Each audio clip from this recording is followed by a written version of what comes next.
My sister had always looked down on my job and said I could never be like her successful husband. Years later, when his business collapsed, my parents demanded I sell everything I owned to bail him out. I am 32 male and I run a custom metal fabrication shop, which is apparently the most embarrassing thing a man can do according to my family. 5 years back, I got married to Elise under the big oak tree on my grandmother's land. We set it up the way we wanted. Hay bales for seats, wildflowers everywhere, a barbecue pit that had the whole clearing smelling incredible. My crew showed up in work boots. Elise's friends brought homemade desserts and wore sundresses. It was perfect. My family treated it like community service. Dad rolled up in his Mercedes, checking his watch every 5 minutes like he had somewhere better to be.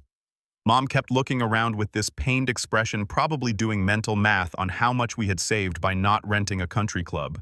My sister Bianca showed up with Reed, her husband, both dressed like they were going to a Forbes gala. The ceremony went fine. My buddy Ben was my best man, and when the officiant did the speak now or forever hold your peace, Ben fake coughed and said, "Can we skip to the food part?" Got a good laugh. Then came the speeches. Ben went first, told a story about a steel shelf I had welded in college that collapsed and nearly took out our roommate. Everyone laughed. Then Reed got up. My brother-in-law had this look on his face, the same one he gets whenever he thinks he is smarter than everyone else in the room. He was 4 years older than me, and he had made sure everyone knew those years made all the difference. He had gone to business school, he worked in finance, he made real money, not metal shop hobby cash. To Wade and Elise, he started raising his glass. The crowd followed. Honestly, when Bianca told me her brother was getting married, I thought she was joking. I figured his one true relationship was with his welding torch. Some of his finance buddies laughed. My friends did not. But then, I met Elise. She is very earthy. He said it like describing someone who had not figured out how society worked. Makes sense. He works with metal. She works with plants. Match made in a hardware store. I felt Elise's grip tighten on my hand. She was smiling, but I could see the edge in her eyes. Reed was not done. I remember when Bianca and I first started dating. She would tell me stories about Wade spending hours building go-karts and random metal projects. Meanwhile, I was reading about market trends and managing my portfolio. Some of us were born to build empires, but society needs both, right? Someone has got to make the fixtures for the boardroom. More laughs from his side. My buddy Shane muttered something that would have started a fight if we were not at a wedding. Then Bianca stood up beside him. "I just want to add," she said, her voice dripping with that fake nice tone, "that I am so proud of my little brother for finding someone who appreciates his unique lifestyle. Elise, you are so brave for embracing this whole rustic living thing. I could never give up my weekly spa appointments and shopping trips, but I admire your commitment to simplicity." When Dad gave his speech, he might as well have been reading off a grocery list. He stood there in his $1,000 suit, looking around at the setup like it physically hurt him, and delivered what amounted to a speech about how disappointed he was in my choices. "Wade has always walked a different path," he said. "We wish him and Elise the best." That night, after everyone cleared out and it was just Elise and me cleaning up, she found me standing by the oak tree. "They are not worth it," she said quietly. "I know what we are building here. It is real, it matters. They are just too busy keeping score to see it." She was right. But standing there on what should have been the best night of my life, all I could think about was how my own family saw me as the guy who could not cut it, the failure who married down and settled for simple. I did not know it then, but that speech was going to look real stupid later. They thought they knew who I was. They had no idea. 3 years after the wedding, life had settled into a routine. I was running the shop full-time, doing custom metal fabrication that put decent money in the bank, enough that we were not worried about bills. I had landed contracts with a few commercial builders who wanted custom railings and architectural metalwork. The work was steady. What my family did not know was that I had been experimenting. For the past 6 years, going back to before I even met Elise, I had been working on something in the back corner of my shop. I had been trying to figure out a way to treat steel and aluminum at the molecular level to make it stronger, more corrosion, resistant, lighter weight, all without wrecking the environment. It started because I was tired of seeing outdoor metalwork rust out after a few years. I started reading materials, science journals, reaching out to metallurgy professors online, running tests in my spare time. Elise, who had a background in environmental chemistry, helped me understand the technical side. She would come home from her job at the conservation center and find me covered in metal shavings and chemical compounds trying to crack the code. After 4 years of failed experiments and ruined test pieces, I finally got it right. The formula worked. Metal treated with my process became way stronger and basically rust-proof while staying environmentally safe. I tested it every way I could think of. Left pieces outside through 2 winters, subjected them to salt spray tests, stress tested them to failure. The metal held up better than anything I had seen. So 2.5 years ago, I did something I did not tell anyone about except Elise. I filed for patents, 4 of them covering different aspects of the process and key applications. Then I set up an LLC, moved some assets around for legal protection, and started shopping the technology to manufacturers.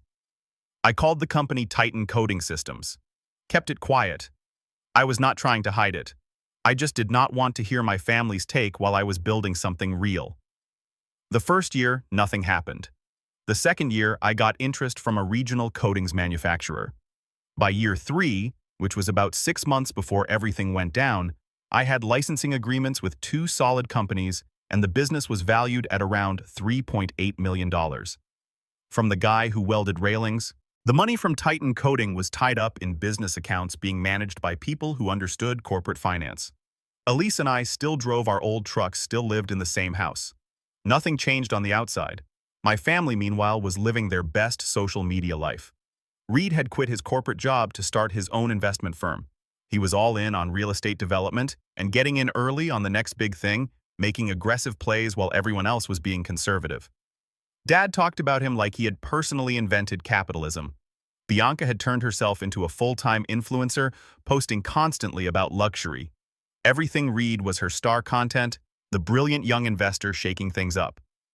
She had quit her job as an event planner the moment Reed's firm took off, deciding her new career was documenting their perfect life online. They had bought this massive house in an expensive neighborhood. Bianca posted about it constantly. The custom closet for her designer bags, the wine cellar Reed had installed, the home gym.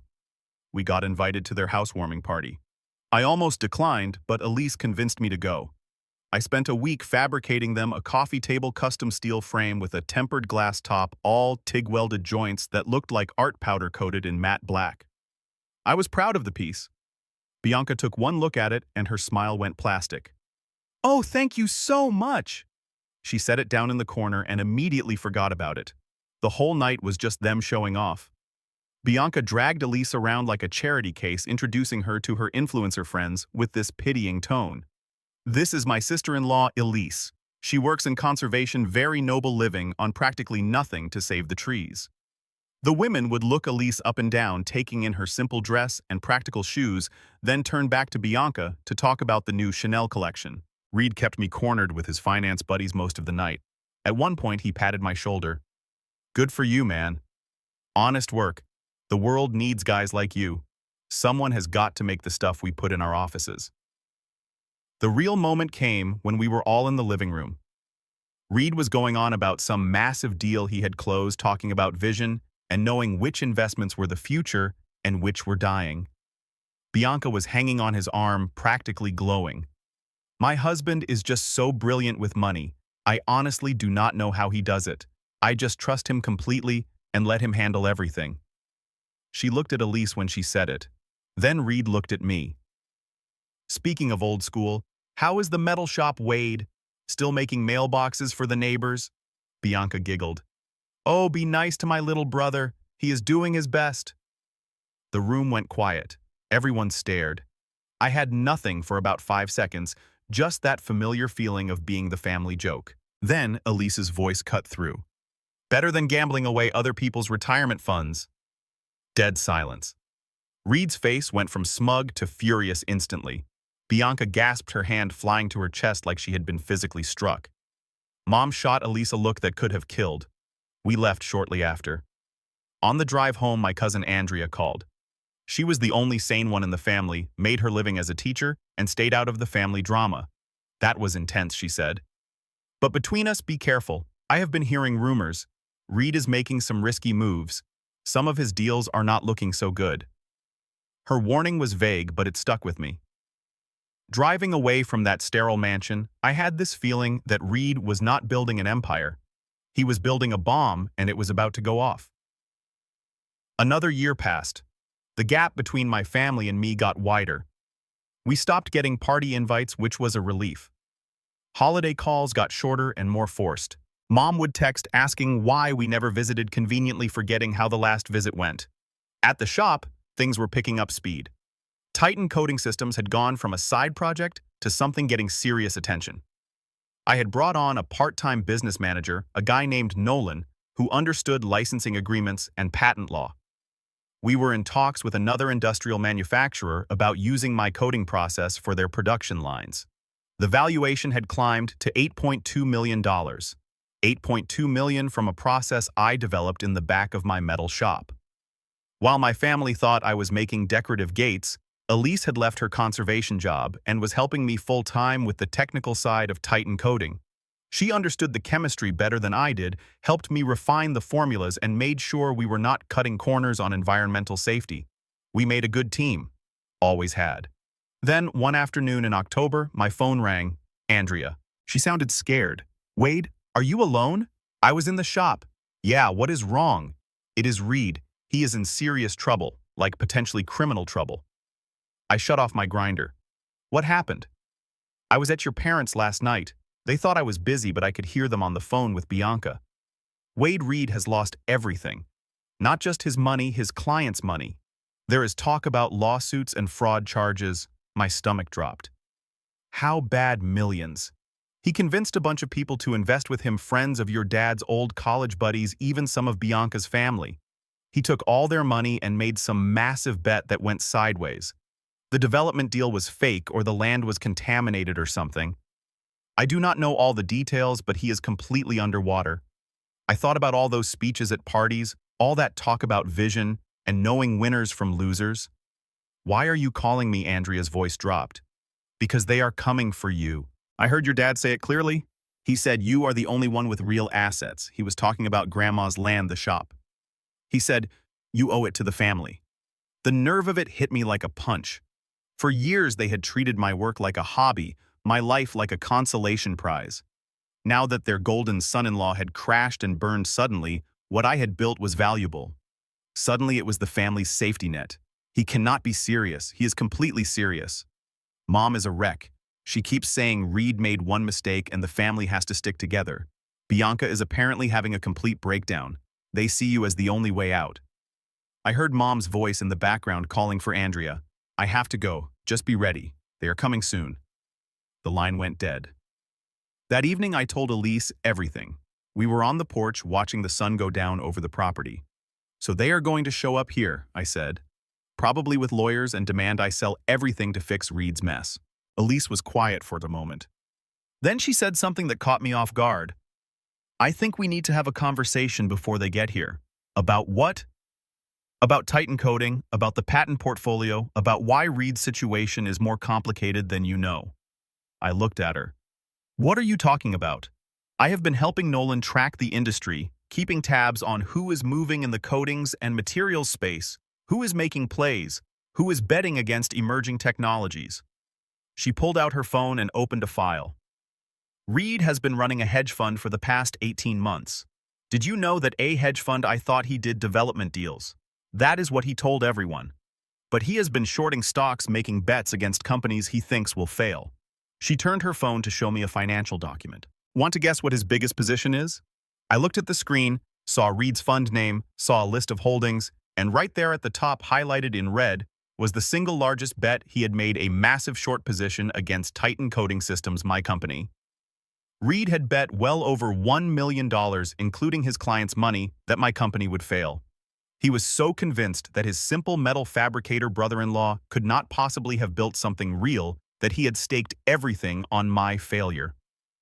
And when Titan Coating succeeded, his entire position had blown up.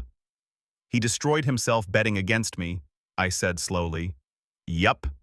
And now he is coming here to demand you sacrifice everything to save him from the consequences. Elise's voice was ice cold. The universe is funny like that. I sat there processing it. Reed, who had spent years looking down on me, had literally gambled his future on me being a failure and lost. Does he know I own Titan Coating? I doubt it. The company is registered under my maiden name as the primary contact for privacy.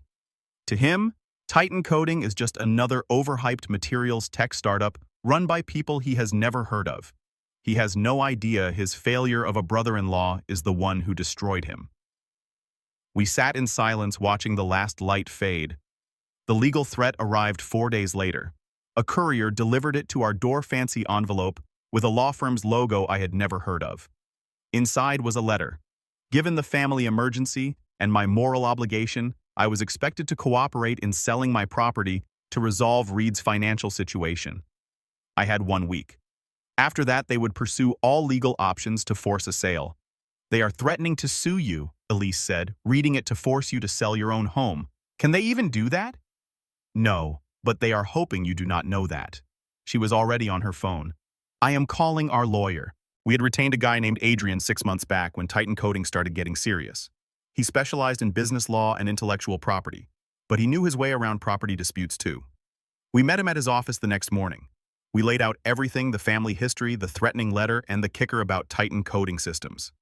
When we got to the part about Reed shorting my company, Adrian laughed. "Let me make sure I understand," he said. "They believe you are a struggling fabricator with some family land. But in reality, you own an $8 million coatings technology company that your brother-in-law bet against. And when your company succeeded, he lost everything. And now they want you to sell the land that is actually a corporate asset to bail out the guy who tried to profit from your failure."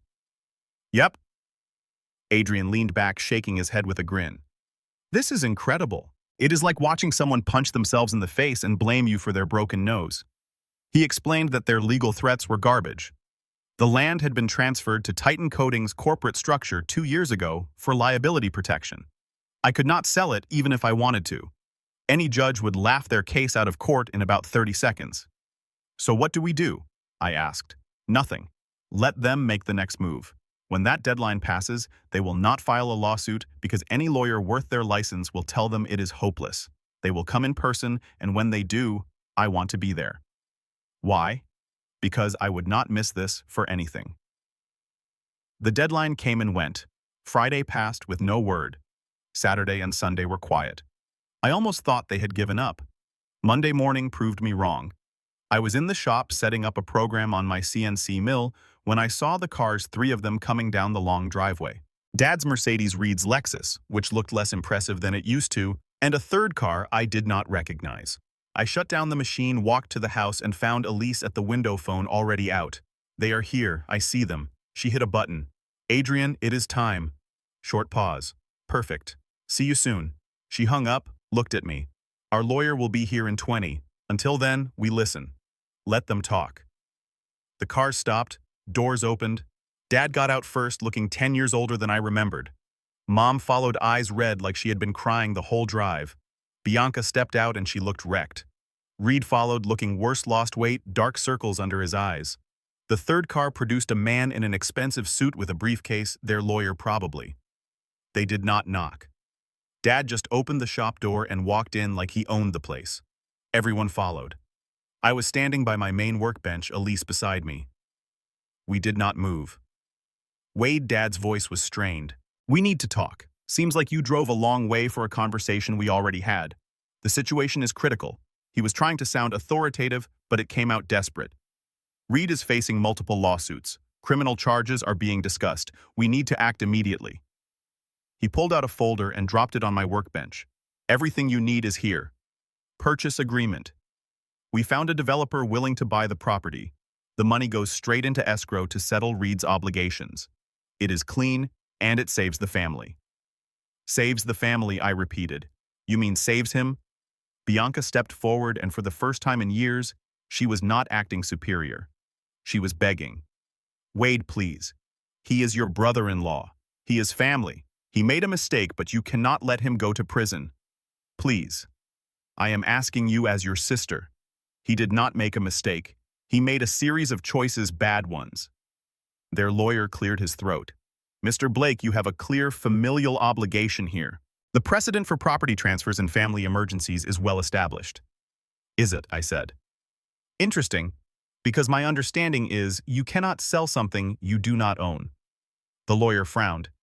The property is deeded to you through your grandmother's estate. The title is clear. Was deeded to me. Past tense. Dad's face was turning red. What are you talking about? Stop playing games. We have already sold our house. It was not enough. This land is the only option. After everything we have done for you, Mom added, voice breaking. After we raised you, you owe us this. I looked at Elise. She gave me a small nod. Time to end this. Elise stepped forward. I think there has been a significant misunderstanding, she said, her voice calm and cutting. You have made several incorrect assumptions. Dad turned to her confused. What are you talking about? You looked at us and saw exactly what you wanted to see. A simple fabricator and his wife poor easy to push around. She walked slowly to the workbench, putting her hand on the folder they had brought. You were wrong about all of it. Their lawyer shifted. Mrs. Blake. I do not think it is stone. I kept my name. She looked at him directly. And as a lawyer, I am sure you understand property law. You cannot sell what you do not own. The deed is in Wade's name, the lawyer insisted. Was in Wade's name, Elise corrected. 2 years ago, this property was transferred to Titan Coating Systems LLC as a corporate asset. Wade is the founder and majority owner of that company, which means legally this land belongs to his corporation, and he is definitely not selling. Dead silence. Dad's mouth opened. Mom looked confused. Their lawyer's face went from confident to worried. But Reed had gone completely white. He was staring at me now, really looking at me for the first time in years, and I could see the wheels turning in his head.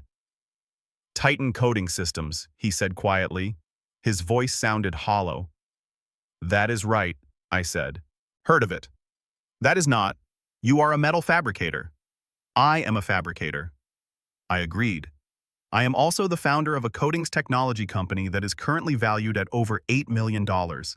But you knew that already, did you not? Reed Bianca was looking between us, mascara streaked. What is he talking about? Reed, what is going on? What is he talking about, Dad? Demanded, looking at Reed. I walked over to my workbench, opened a drawer, and pulled out a file. I had it ready for days, knowing this moment would come. Inside were financial documents, patent filings, and one particularly interesting quarterly report. About 6 years ago, I said I started working on a chemical coating process for metal. Took me 4 years to crack it. Filed patents, started a company, operated quiet, built something real while you all assumed I was making garden gates. I pulled out one specific document and held it up. This is a financial filing from your hedge fund, Reed Public Record. Shows all your major positions. Want to guess what your biggest bet was? He did not answer. Could not answer. You shorted Titan Coating Systems. Put well over $1 million into it, your client's money. You were so convinced it was an overhyped materials tech scam that you bet everything on it failing. I set the paper down. When it did not fail, when it succeeded, your entire position blew up. You lost everything because you bet against me. Dead silence. Bianca's legs gave out. She collapsed onto the floor, sobbing. No, you could not have known it was his company. Of course he did not know, Elise said. We registered the company under my maiden name for privacy. To him, Titan Coating was just another startup to short. Dad finally found his voice. This is impossible. You are lying. You do not have that kind of money. You live in this simple country house. I finished. Yeah. Because unlike you, I do not need to advertise my success. I do not need a mansion to prove I am worth something. I built a company that creates value instead of just moving money around. Reed was shaking. Bianca was wailing now, full hysterics. This cannot be happening. You were supposed to be the one who needed us. Just then, another car pulled up outside. Adrian, our lawyer, right on time. He walked in, took one look at the scene, and grinned. Am I late? He asked. Perfect timing, Elise said.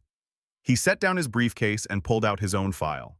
For the record, I am Adrian, representing Wade Blake and Titan Coating Systems. I have reviewed the materials your firm sent. He looked at their lawyer. You are Brian from Preston and Moore, correct? Their lawyer nodded weakly. Good. Then I can tell you directly that your demand letter is legally worthless. Any attempt to force a sale would be dismissed immediately, and given the circumstances, I would probably file a harassment suit on top of it. He said it casually. Furthermore, Adrian continued pulling out another document. I have done some digging into Mr. Reed's financial situation. The short position against Titan Coating Systems was not just bad judgment. There is evidence of misrepresentation to investors telling them the short was based on insider information when it was actually just a hunch.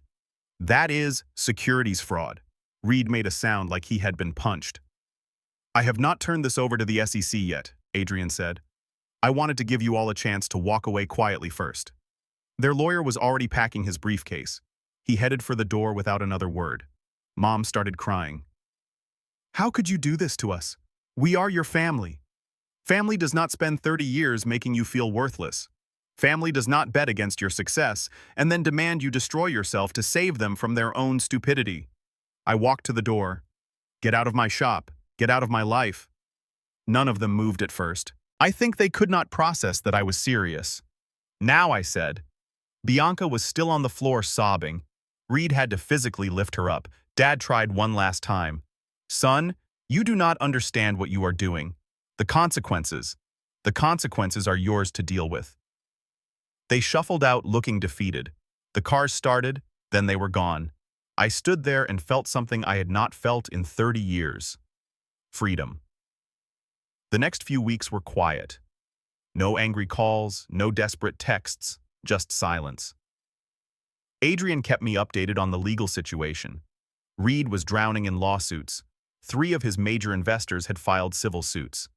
Those lawsuits triggered SEC attention, and the commission had opened an investigation into his trading practices. His marriage to Bianca was hanging by a thread. They had moved into a small apartment on the bad side of town. Bianca had deleted all her social media accounts. Dad and Mom had sold their house at a loss and were renting a small condo somewhere. Dad had gone back to his old firm in a consulting position, basically a pity job from his former partner. Mom apparently spent most of her days crying and asking why I was doing this to them. In their minds, I was the villain, the ungrateful son who had abandoned his family when they needed him. Meanwhile, Titan Coating was taking off. We had signed another licensing deal. A regional aerospace parts manufacturer wanted to test our process for their components. Another company was applying it to automotive parts. I hired 2 full-time employees to help manage things, built a proper office space in the barn, started having business meetings with people who took me seriously. The custom fabrication work slowed down. I kept a few regular clients, did projects I wanted to do, but mostly I was focused on Titan Coating. Elise was thriving. She had always been good at the chemistry side, and now she was running R&D full-time. We were developing new applications, filing more patents, building something that could outlast both of us. We were happy. Not having my family's constant judgment made it even better. Then one Saturday afternoon, about 6 weeks after the confrontation, I saw a familiar car coming down the driveway, Andrea's sedan. I walked out to meet her. She got out looking nervous, holding a casserole dish. Brought you some lasagna, she said. We eat pretty well, I said, but I was smiling. Come on in. We sat on the porch. We made small talk for a while before she got to the real reason she had come. Bianca and Reed's marriage is basically over, she said. They are staying together for now because they cannot afford lawyers, but she resents him completely, blames him for everything. I heard your parents are barely holding it together. Dad works all the time. Mom just sits at home. They do not talk about you, but I know they think about you constantly. And Reed. Andrea was quiet for a moment. He is broken, Wade. I mean really broken. He knows he destroyed himself because he was too arrogant to see what you built. Good, I said, and I meant it. They want to apologize, Andrea said quietly. Eventually, when enough time has passed, they think maybe if they give you space, you will come around. I will not. I know. I told them that. They do not believe me. She stood up. I am not asking you to forgive them. I am not even asking you to talk to them. I just wanted you to know that they are suffering, whether that matters to you or not. It does not, I said honestly. I spent 30 years being treated like I was not worth their time. They spent 5 years making Elise feel like she was not good enough. They came here trying to take everything I had built.